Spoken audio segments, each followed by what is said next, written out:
Aisyah membuka matanya. Sayup-sayup terdengar suara riuhnya orang yang sedang mengaji di luar kamarnya.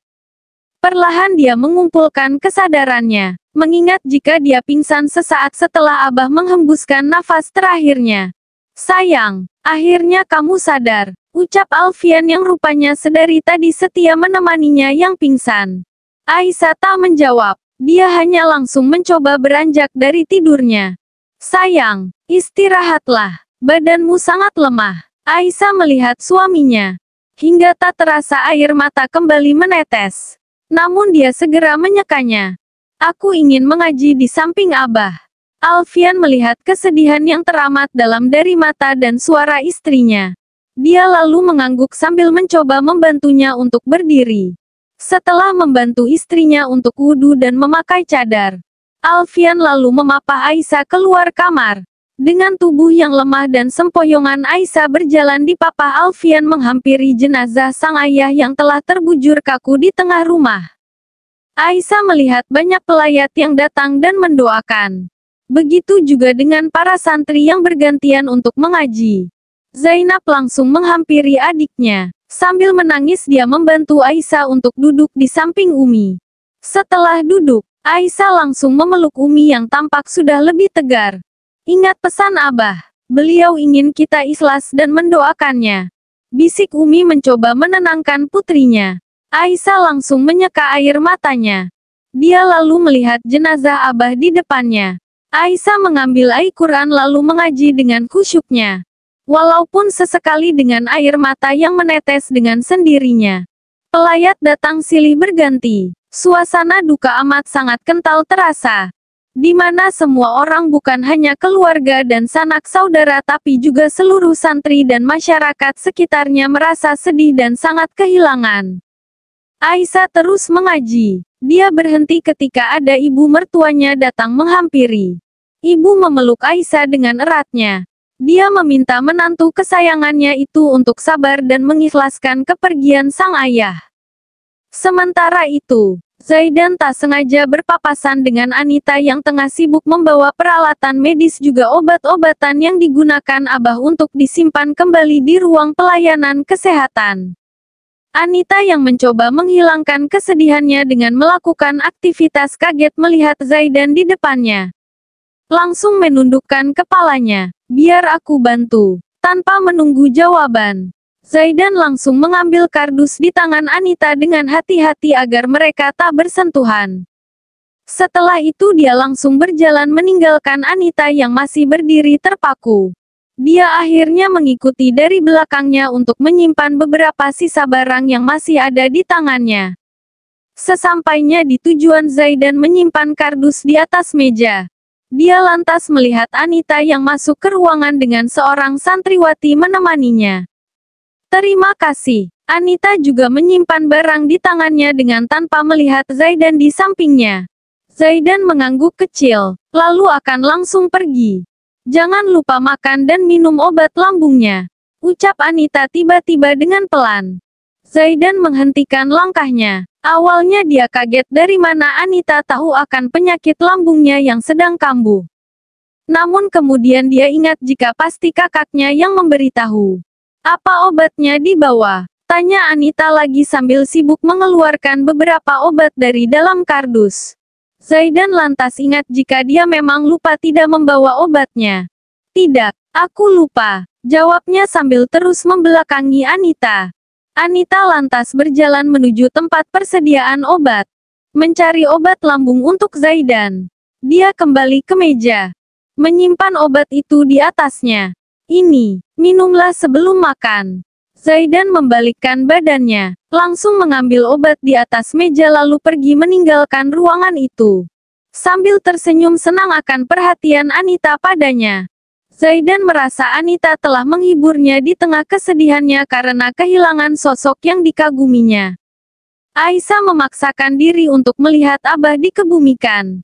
Dengan terus dipapah oleh suaminya dia berjalan menuju tempat pemakaman keluarga yang masih berada di lingkungan pesantren. Semua anak Abah turut mengiringi kepergiannya. Semuanya berusaha untuk tegar dan ikhlas melepas sang ayah. Aisyah melihat bagaimana ayahnya dikebumikan. Dengan badan yang lemah tak berdaya dan bertopang pada sang suami. Dia berusaha mengikhlaskan. Air mata semua anak Abah kembali berderai ketika Ahmad mengumandangkan azan dengan suara serak menahan tangisnya.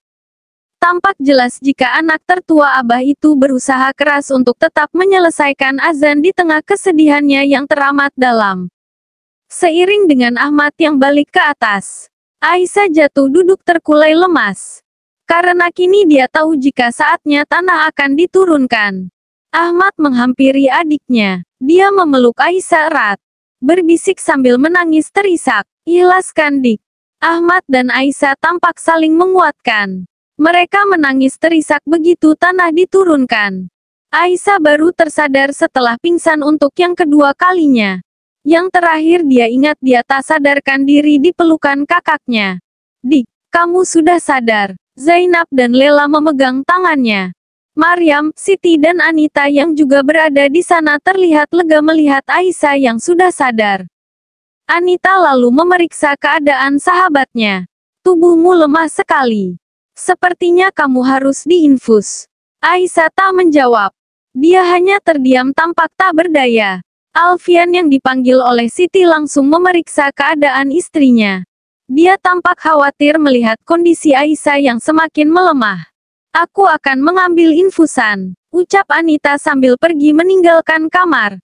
Umi memegang tangan Aisyah. Dengan sesekali menyeka air matanya. Dia membaca Al-Quran yang dipegang di tangan kanannya. Aisyah mendengarkan lantunan ayat yang dibacakan ibunya. Dalam hati dia mengikuti surat Yasin yang sedang dibacanya. Surat yang sama yang juga sedang dibaca oleh para santri yang terdengar riuh di dalam masjid depan rumah mereka. Aisyah memiringkan badannya menghadap sang ibunda. Menatap tangan kirinya yang dipasangi jarum infus dan juga dipegang erat ibunya. Dia lalu memejamkan matanya. Namun air mata tak berhenti berderai keluar dengan sendirinya hingga membasahi bantal di bawahnya. Aisyah lalu membuka mata mendengar ibunya selesai mengaji. Dia lantas melihat sang ibu menutup wajahnya dengan Al-Quran. Cukup lama hingga ketika dibuka dia melihat wajah Umi yang basah karena air mata. Melihat itu berderailah lagi air matanya. Dia menarik tangan Umi dan menciumnya lama sambil menangis sesegukan. "Abah tidak akan suka melihatmu seperti ini." Umi mencoba menenangkan. "Maaf Umi." Tapi Aisyah tak tahan. Aisyah tak kuat. Aisyah tetap menangis sesenggukan sambil memegang tangan Umi dengan wajah yang dia benamkan ke atas bantal. Umi mengerti betapa putrinya itu merasa kehilangan sosok sang ayah. Dia tahu persis kedekatan di antara keduanya. Jauh melebihi kedekatan dengan anak lainnya. Jadi wajar saja jika Aisyah begitu sangat bersedih. Aisyah bahkan sudah sangat merindukan Abah sekarang Umi. Suara Aisyah tercekat menahan tangisnya. "Nak," Umi mengelus kepala putrinya. Alfian yang baru datang karena selesai pengajian. Kaget mendapati istrinya yang menangis tersedu-sedu. Beberapa orang lainnya yang juga baru selesai pengajian datang untuk melihat keadaan Aisyah mencoba menenangkannya. Orang yang sudah meninggal disiksa karena tangisan orang yang masih hidup.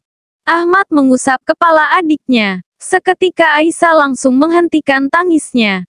"Menangislah Dik. Tapi secara wajar. Tidak ada salahnya menangisi kepergian seseorang yang kita sayangi. Itu manusiawi dan itu tidak dilarang dalam agama kita. Yang tidak diperbolehkan adalah menangis berlebihan hingga meratapi dengan ucapan seakan tak rela akan ketentuan Allah hingga menyalahkan takdirnya. Tangisan seperti itulah yang membuat orang yang sudah meninggal mendapatkan siksaan.